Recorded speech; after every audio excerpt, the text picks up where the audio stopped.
आज की इस वीडियो में हम पीडीएफ को ऑटोकैड में कैसे कन्वर्ट करते हैं ये जानेंगे और सीखेंगे। तो पीडीएफ को ऑटोकैड में कन्वर्ट करने के लिए आपको ऑटोकैड ओपन करने के बाद यहाँ पर इंसर्ट टैब पर क्लिक करना है। देन नेक्स्ट आपको अटैच पर माउस के लेफ्ट बटन को प्रेस करना है। अटैच पर माउस के लेफ्ट बटन को प्रेस करते ही आपके सामने ब्राउज़र फाइल ओपन हो जाएंगी। ब्राउज़र फाइल ओपन करने के बाद आपको यहाँ पर फाइल टाइप चेंज करना है। जो भी आपको फाइल टाइप इसमें इंसर्ट करनी है उस फाइल टाइप को आपको सेट करना है। तो अभी हम यहाँ पर पीडीएफ इसे सेट करेंगे, या तो फिर आप इसे ऑल पर भी सेट कर सकते हो। तो अभी के लिए हम इसे पीडीएफ पर सेट करेंगे। पीडीएफ पर सेट करने के बाद जहाँ पर भी आपकी पीडीएफ फाइल में अवेलेबल है उस पीडीएफ को आपको सिलेक्ट करना है।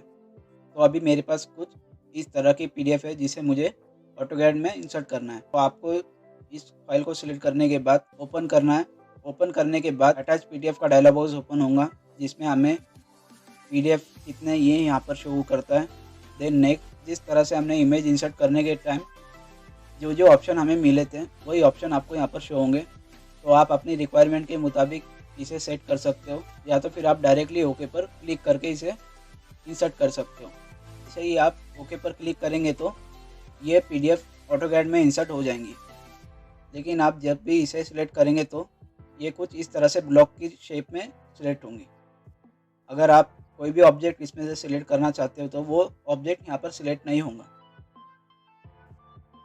देन नेक्स्ट आप जब भी इस पीडीएफ को सिलेक्ट करेंगे तो आपको यहाँ पर कुछ इस तरह का मॉडिफाई पैनल दिखाई देगा जिसमें आपको कॉन्ट्रास्ट का ऑप्शन मिलता है। ये आप अपने मुताबिक इसे कम या ज़्यादा कर सकते हो।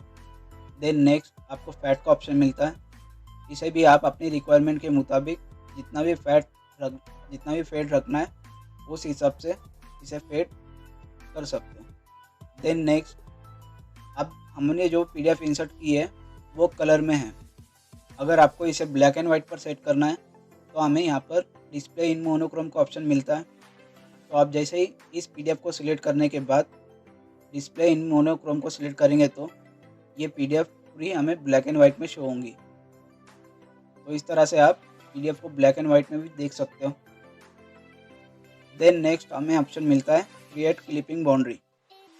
तो दोस्तों ये एक्चुअली ये चीज़ होती है जो अभी हमने पीडीएफ इंसर्ट की है वो हमारी पीडीएफ अंदर वाली जो बाउंड्री है उतनी ही है, लेकिन पीडीएफ का एरिया ज़्यादा होने की वजह से उस पीडीएफ के मुताबिक इसने बाउंड्री और भी बढ़ा ली। तो इसे सेट करने के लिए क्लिपिंग बाउंड्री का यूज़ होता है। तो इस बाउंड्री को सेट करने के लिए आपको क्लिपिंग बाउंड्री कमांड एक्टिवेट करना है।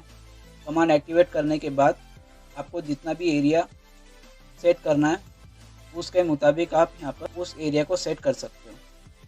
एरिया सेट करने के बाद आप जब देखेंगे तो इसकी बाउंड्री जो हमें आउटर साइड में दिखाई दे रही थी वो हाइड हो जाएंगी, और हमने जितना एरिया इसमें क्लिपिंग बाउंड्री अप्लाई करते टाइम पर स्पेसिफाई किया था उतना ही एरिया हमें यहाँ पर शो होगा। तो इस तरह से आप क्लिपिंग बाउंड्री कमांड के ज़रिए इसकी बाउंड्री कम या ज़्यादा कर सकते हो। और नेक्स्ट हमें मिलता है रिमूव क्लिपिंग। तो इस ऑप्शन के ज़रिए आप आपने जो भी क्लिपिंग बाउंड्री क्रिएट की थी उस बाउंड्री को रिमूव कर सकते हो। देन नेक्स्ट ऑप्शन है शो अंडरले। अगर आप इस ऑप्शन को सिलेक्ट करेंगे तो इस पीडीएफ में जितने भी लेयर है वो ऑफ हो जाएंगी। अगर आप इसे अनसेलेक्ट करेंगे तो वो हमें दिखाई देंगी। तो इस तरह से आप किसी भी पीडीएफ की लेयर को ऑन ऑफ कर सकते हो। देन नेक्स्ट ऑप्शन है एनेबल स्नैप।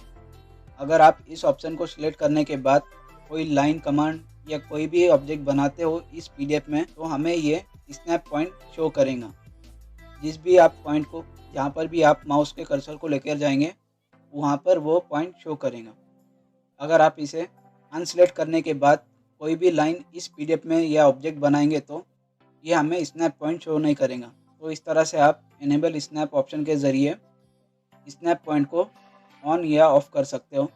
देन नेक्स्ट है एडिट लेयर्स। आप जैसे ही इस पर माउस के लेफ्ट बटन को प्रेस करेंगे तो आपके सामने अंडर लेयर का डायलॉग बॉक्स ओपन होगा जिसमें हमें इस पीडीएफ में जितने भी लेयर्स हैं वो हमें यहाँ पर शो होंगी। और अगर आप इस बल्ब को ऑफ करते हो तो जो भी लेयर की वो बल्ब है वो लेयर ऑफ हो जाएंगी।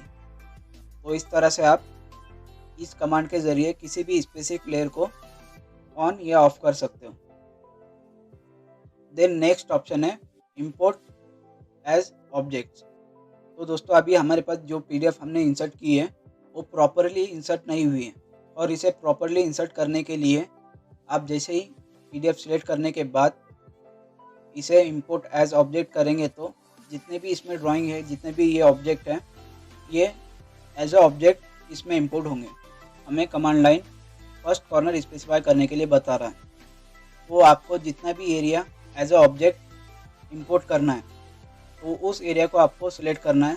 सिलेक्ट करने के बाद आपके पास यहाँ पर 3 ऑप्शन मिलेंगे, कीप, डिटैच, अनलोड।